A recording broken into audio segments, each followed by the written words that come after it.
Welcome to NucleCast, the official podcast of the ANWA Deterrence Center.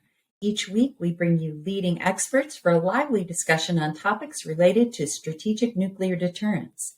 Our host is Dr. Adam Lowther, Director of Strategic Programs at the National Strategic Research Institute. The views of the hosts and the guests are their own.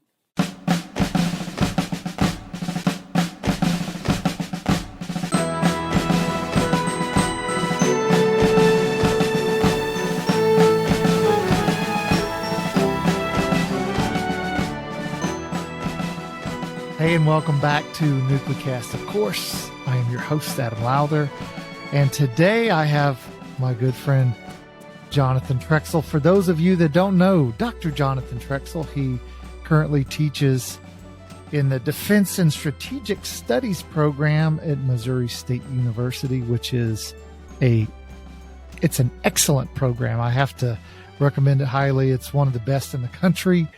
You might not think Missouri State when you think the best strategic thinking, but it is where it happens. So with that, Jonathan is retired intel officer, spent many years working strategic nuclear issues after he retired. And then now he's taken all that experience and providing it to graduate students at Missouri State. And his specialty is deterrence theory. Perhaps one of the most exciting subjects we could talk about on this show, as theory always is. So with that introduction, Jonathan, Jonathan, for those of you that watch the show on YouTube, Jonathan is one of the best interpretive dancers for deterrence theory out there. So I promise you, it's an excellent interpretive dance of deterrence. So welcome to the show, Jonathan. Well, thank you. I appreciate that. And I'll have to go look and see what I can find on that dance part. But yeah, we've known each other a long, long time, Adam. I appreciate the invite. Yeah. So, you and I have talked deterrence theory. We've talked, how do we approach adversaries? I mean, you spent, much of your intel career, you spent looking at the Ruskies. And so now we're looking at both the Russians and the Chinese and thinking about how do we deter, these two adversaries. So let me open up our discussion. One of the big topics that people are talking about now, that is this notion that, well, the world is somehow fundamentally different because we've got the Russians and the Chinese. When it was just the Russians, it was easy. But now that it's the Chinese, it's just so much harder. Do you buy into this notion that a tripolar system with three nuclear great powers is a lot more complex, or do you see that differently? I suppose I'm probably somewhere in the middle. When we look back in old literature, it is interesting when it comes to arms control, how we were dealing with strategy with the Soviets. We purposely built this world of a bipolar world, and we based stability on this bipolar world. And all these notions were between the United States and the Soviet Union. Even though China was there with some small nuclear forces, how we thought about stability, how we thought about missile defenses, how we thought about nuclear forces and strategy and this balance of terror, all of these things, China was dealt very, very differently than the Soviet Union was for some very interesting reasons. But when you fast forward today, now we're sort of coming to grips just with the fact that we have another nuclear actor that has aspirations for a large nuclear force and a triad. I think that's problematic. That's dangerous. It creates, I think, a little bit more uncertainty. It creates perhaps a greater unpredictability and some instability that maybe wasn't there. But the general ideas of trying to influence their behavior and bring some sense of stability to the world when it comes to these great threats, I don't think that part has changed. It's different threats. There are greater threats, greater numbers of nuclear weapons, perhaps with different actors. but some of the basic ideas on how we deter, the importance of defending our allies, those things I think are the same.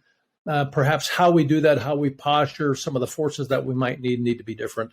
So I sort of find myself landing a bit in the middle. I do think there are some uncertainties over where things will be in the future, but certainly a lot of the things that have been very successful for the United States in the past should be brought to bear. We just need to look at perhaps new forces, maybe greater numbers. Yeah. So what you just said there at the very end is the antithesis of what many sort of the disarmament crowd, it's sort of, not the direction that the administration wants to go. But the reality, this is sort of, my take on it is it's not fundamentally different. Instead of one bad guy, you have two, and you adjust accordingly. So this idea that we can use all of these other instruments, diplomacy, information, conventional forces, economic power, but we don't need to do anything to our nuclear forces. It belies a sense of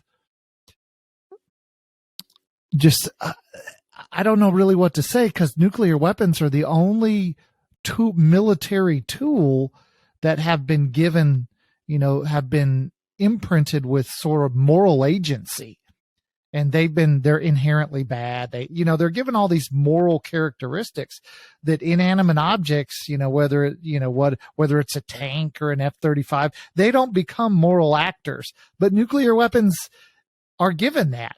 And for those who see it that way, there's no way to pull them apart from this almost quasi-religious position, which to me is what makes the discussion about, a peer China and a peer, nuclear peer Russia and a nuclear peer China. The difficult one is that there's a simple solution, but it's a simple solution if you're sort of a pragmatist and you don't have this moral view of nukes. Right. And there's a lot there that you just pulled in. Obviously, we have a long history when we look back over the past decades of nuclear deterrence as our policy option of choice. It represents principally a realist point of view. Disarmament is something that lies in the realm of idealism. And sometimes some of the ideas or the language of idealism gets pulled into nuclear strategy, at least in terms of aspirations. But in practical matters, we tend to look at our nuclear forces. And again, when we think about why, just this basic question of why do we choose nuclear deterrence, we have other options at our disposal, right? One is we looked at this in the 40s. Of defenses. Can we just simply defend the nation and we don't need nuclear weapons? We tried then. SDI was another attempt at that, and we don't have a technical solution. Conventional forces, World War I and World War II, were about using conventional forces to deter. That did not result well. We can look at disarmament, but we don't have conditions nor trust to be able to go down that path. You can look at future sort of preventive war. You can look at defeat in conflict. And these are different kinds of options at our disposal, but the only one that we really have for practical purposes, and the one that's been successful for the past 7 decades or so, is nuclear deterrence. And so for very practical reasons and historic value, we really need to come back to understanding that this is the policy choice that we must pursue, and we must pursue it with great vigor. And be able to shore it up wherever there might be weaknesses. So it is the policy choice that we have in front of us. We have to embrace that and strengthen it where it might need be when we look into the future with future threats. Yeah, and one of the things I find sort of interesting about this discussion, because there, the implications of growing the nuclear arsenal, because that's really what there's a lot of discussion about. Are we going to have to grow the United States nuclear arsenal to meet the challenges of a China that will have an equivalent number of operationally deployed strategic nuclear weapons, Russia with a similar number, and then both Russia and China with many, many more, lower yield, theater range, tactical, non-strategic, whatever term you prefer. They're going to have a lot more of those. And so how do we still maintain deterrence? And so for those that have taken off growing the arsenal, they've said, hey, that's a non-starter. The challenge that I find is that for the Chinese in particular, they want to grow their nuclear arsenal, not inherently to deter a strategic nuclear strike from the United States. Because I don't think either the Russians or the Chinese think that that's something we're all that interested in. But they do want to deter U.S. conventional capabilities because they recognize the Russians fear American air power in Europe. That's their biggest fear. And the Chinese fear American naval power in the Pacific. And so, my view is that they grow their nuclear forces in order to deter our conventional capabilities.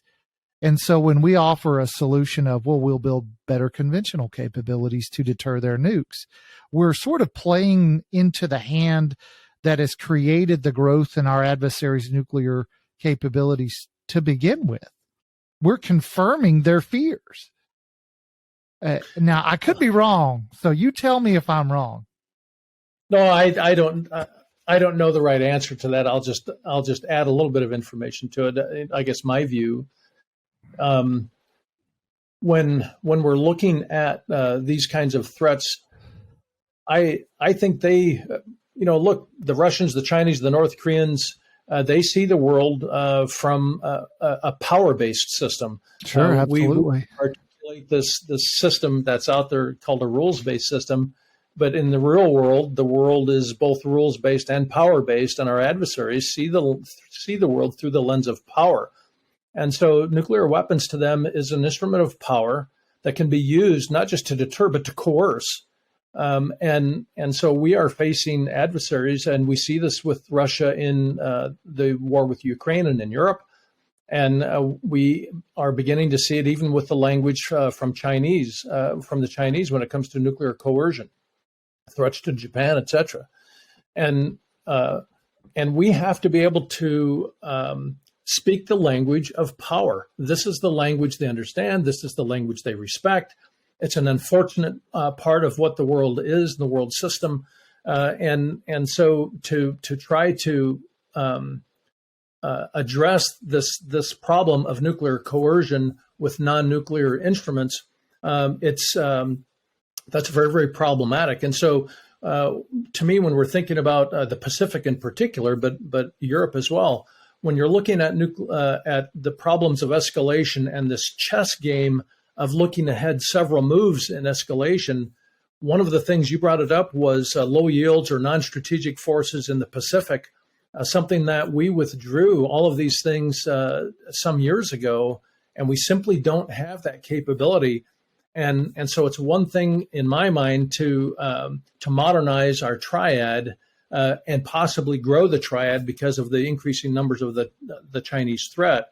But something that we also are going to have to face for managing escalation across the board, across this continuum and this range of potential violence to try to deter all of that is something that we're missing is a good, strong, compelling, non-strategic nuclear force presence in the Pacific. And we can look at different ways that could, what that could look like. The SLICM-N, and there are other ways we could do that. But all of those things to me are things that are going to be required if we want to try to address the threat across the board, so to deter across the range. Because if you give or give in and show weakness at one level, it's something that our adversaries can take advantage of. And then you run the risks of escalation that nobody wants. And so we really need to have the forces, the instruments of power, in this case, military instruments, across the board. You know, I may be wrong, but I think Kissinger was the one who said you cannot have a diplomatic solution until you have a military solution.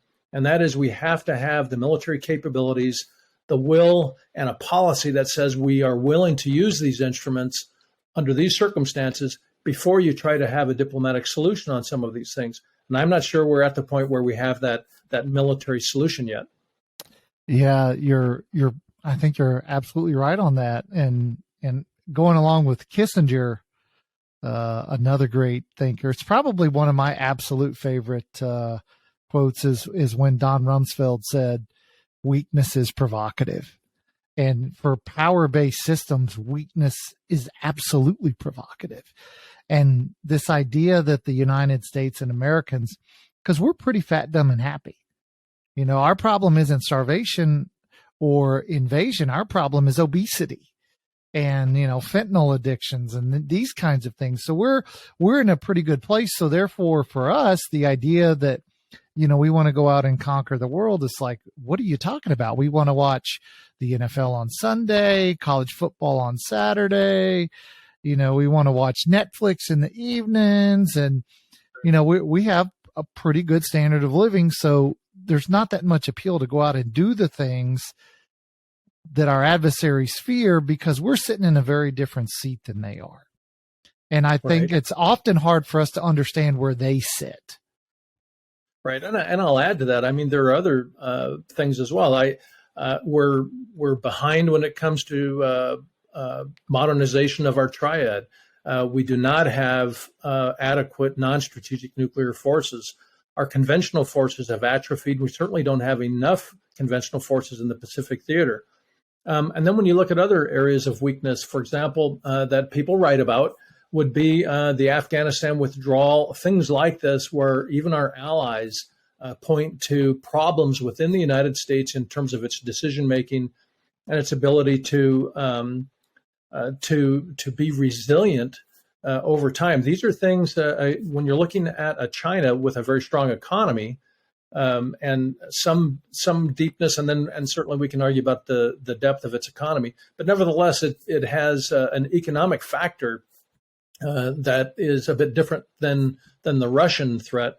But these are strategic problems. This idea of weakness that you talked about, and then the question is just as you mentioned about Rumsfeld, how do our opponents view those weaknesses, and how might that feed into decision making for questions of going to war, escalation, those kinds of things? And those are things that we ought not to be taking risks on. Those are things that we should be eliminating that kind of risk. Well, this has been a great conversation thus far, but we are going to have to take a quick break. I'm Adam Lowther. I'm with Jonathan Trexel, and you're listening to NucleCast, and we'll be right back.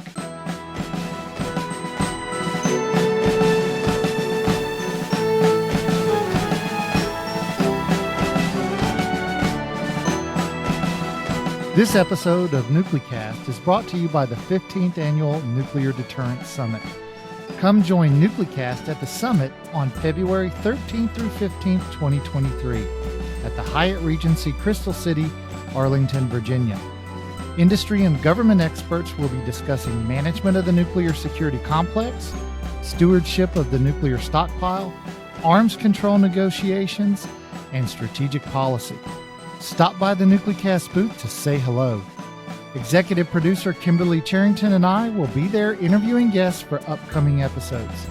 You can find a registration link to the Nuclear Deterrence Summit with a 15% discount on the NucleCast website at anwadeter.org/NucleCast.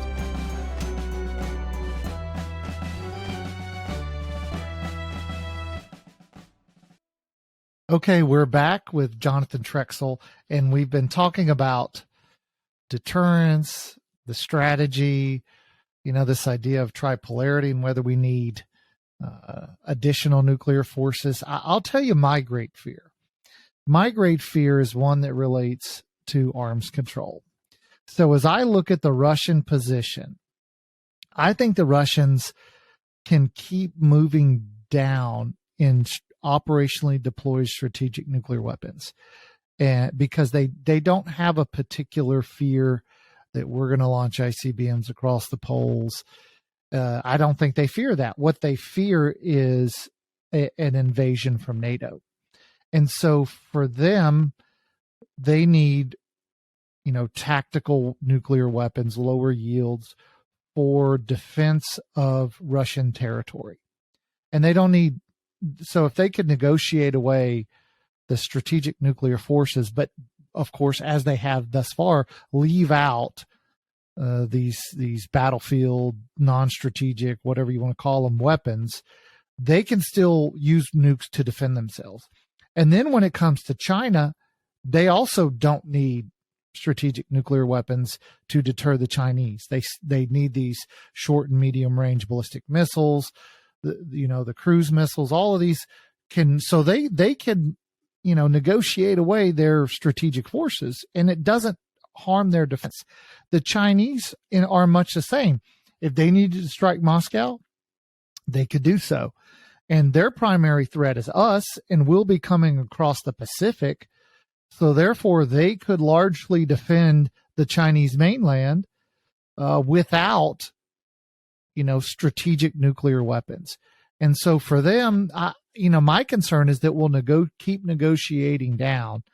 And the only one that truly needs both strategic and shorter range tactical is us, because of how we have to fight on, a European war and a Pacific war. But the Russians and the Chinese don't have the same challenges.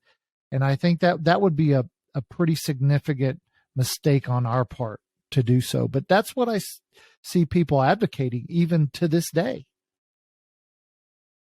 Well, I still think the Russians, the Chinese, and the North Koreans as well, there are reasons why that they are modernizing, and for the Chinese growing their ICBM capability. I think they do see some value in that, although it is an uncertain future. But even in the basic idea of being able to threaten the U.S. homeland, that has at a strategic level that has its own value. Sure. They play on the United States, an open society. The greater fear for the United States is not fear of our forces being attacked, but our cities being attacked and our population and kind of awareness. The other reason is they might want these forces to try to decouple the United States from our allies, both in the Pacific and then in Europe, where if you can threaten the United States sufficiently, perhaps the United States will fold on its extended deterrence security guarantees, leave allies to defend for themselves, something that would be a much more manageable problem for both China and Russia and North Korea as well, where the allies are right in their region, and as you say, the forces that they have to engage in regional conflict is very, very great. And so I do think they have those some reasons and maybe some others why they would want those nuclear forces. And so the problem set for us, like you said, is different. We not only have multiple adversaries, we have different regions. We need to be able to fight regionally and strategically, if need be, at least be able to threaten that so as to deter. But we have to have the capabilities, and this is, again, somewhere where I see, in my view, weakness on the part of the United States when it comes to non-strategic nuclear forces. In Europe, the Russians have perhaps as many as 2,000.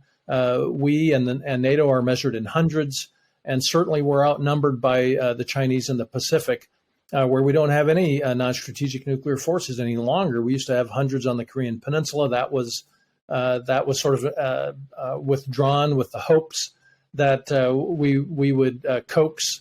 Again, it's a theoretic proposition of reciprocity, of doing something, and you hope that your opponent will reciprocate. In a case, the North Koreans did not do that. Historically, when we went down the path of the ABM treaty, we had hopes that the Russians would not only limit their missile defenses, but also limit the growth and the expansion and the modernization of their strategic nuclear forces. We did that. They did not. And so, as you say, arms control can be one of those things where sometimes it can reduce the threat, but sometimes it can be that dual-edged sword where you have hopes that your opponents will take certain actions, but we have history where there are times where they don't do that.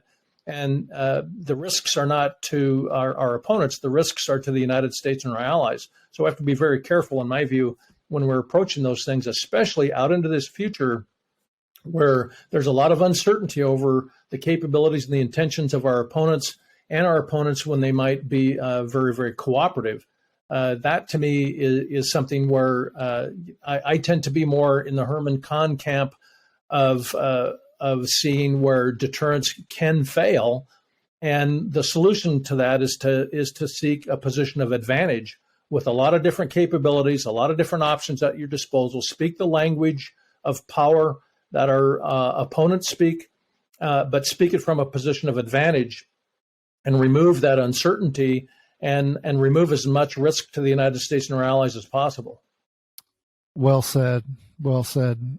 You made some great points. So, I thought your discussion of the fear that strategic weapons bring to the homeland and the effort to decouple, that's a well said point. So one of the things that I've thought here lately is we've seen the Russians increasingly, there was President Zelensky was here. There was statements out of Russia that there now can be no peace. And apparently they're moving their Satan II missiles to readiness. And there's some other stuff that has been in the press in the last 24 hours about the Russians preparing to use nukes. And I wonder if all of this would be happening if we had, over the last 20 years, taken a position similar to President Reagan when in the INF negotiations. So one thing I did, I was interested in INF, so I went to the Reagan Library and went into the archives and started going through all the discussions in the White House about INF. And so they specifically built systems in the expectation that they would negotiate them away. And if you look at INF, the Russians gave up a lot more than we gave up. They gave up a lot more numbers, systems, capability, because they absolutely feared that we could strike Moscow in a few minutes and they couldn't stop it. And the angles that Pershing would come in, and and Glickman just created serious problems. So they negotiated away. But now, I'm pretty familiar with the DCA mission in Europe, and I would not call it a feasible threat. It could potentially be one, but there's a lot that has to be done to make it so. So I would say the Russians are not all that fearful. And we don't really have an equivalent set of capabilities today that could achieve the same deterrent effect that Pershing and Glickman did, up until they were negotiated away in the INF Treaty. And so I wonder how much we, the United States, have been an enabler of Vladimir Putin as he's built these battlefield weapons. He's built everything from micro nukes to ultra low nukes to low yield. The variety of systems is amazing. And we've essentially, the best we've done is we've said, hey, we want you to throw those in to New START negotiations. And that's about it. So, have we been enabling both the Russians, and then the Chinese are always watching, and enabled them to build similar capabilities? I guess I'm not sure I would use the term enable. I would have to think about that a little bit, but I'm very similar in thought. And that is the Russians, the Soviets and now the Russians, for years and years, they have, once they sort of got their footing when the Cold War ended, they have grown in capability and threat. There's a reason why countries have been approaching NATO membership. And that is because of the rising threat of Russia right in their territory. And as you mentioned, all of these suite of capabilities, they threatened the Baltics. They went into Georgia. They went into Crimea. These are very tangible threats, plus the buildup of very capable nuclear forces across the board. These are things that are very tangible threats. And so I just don't buy into the argument that it's somehow the U.S. and the West and NATO's fault for NATO expansion, and what the Russians are doing is our fault. I don't buy into that argument. This is an adversary who is acting adversarial, and he's doing exactly what we would expect him to do. Their value system is not like our own. Their decision making, the behavior that is acceptable to them is not like our own. And this kind of threat has to be acknowledged, and it has to be challenged. And deterrence always involves risk, and we have to take those kinds of capabilities and bring them to bear to discount the risk to ourselves and to speak the language of our opponent. So circling back, I think that kind of a strategy is something that would be Reagan-esque, as you say, but it's something that is absent. It needs to be brought to bear both in the Pacific and in Europe. As you say, the asymmetry of non-strategic forces is hundreds to a couple of thousand. And this is right in that theater. And as you say, DCA, it is going to get modernized, and that's true, but it still has a lot of limitations. Whereas the Russians have a lot of different options at their disposal. So again, even when it comes to the non-strategic forces like we did years ago before INF, that would be very Kantian to have a lot of different capabilities, a lot of different options at your disposal. That's something that I think needs to be brought to bear in Europe and in the Pacific. Well said. Unfortunately, we are out of time. And we didn't even talk. I wanted to talk about the nuclear posture review, and I had a whole list of things to talk about. But we've run through our time without even getting to the best parts. So I guess what that means is you'll have to come back again in the future, and we'll have some further discussions on these big topics. So I want to thank Jonathan Trexel. Dr. Trexel is on the faculty at Missouri State University, where he teaches deterrence theory to graduate students. So thanks for joining us. It was a great talk, and we'll see you on another show. Thank you, Adam. Great talk. Thank you.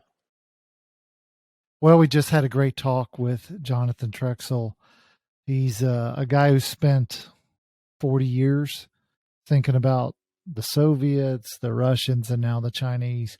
And we were able to talk about this idea of tripolarity. And he made a few points that were ones I had to go, okay, I like that. I hadn't thought of that, but I like that. So I always enjoyed talking to Jonathan. He and I have been friends a while, and we occasionally have lunch, and he'll throw out ideas and we'll go back and forth. So I really enjoyed that back and forth discussion and some of the always courteous pushback that Jonathan has. So I hope you enjoyed the show, and we'll see you on the next episode. This has been a production of the ANWA Deterrence Center. Our executive producer is Kimberly Charrington, and this episode has been engineered and mixed by David Krumthal. Follow the show on LinkedIn, Facebook, and Twitter at NucleCast. Listen, follow, and review the show on Spotify, Apple Podcasts, Amazon Music, or wherever you listen to your favorite podcasts.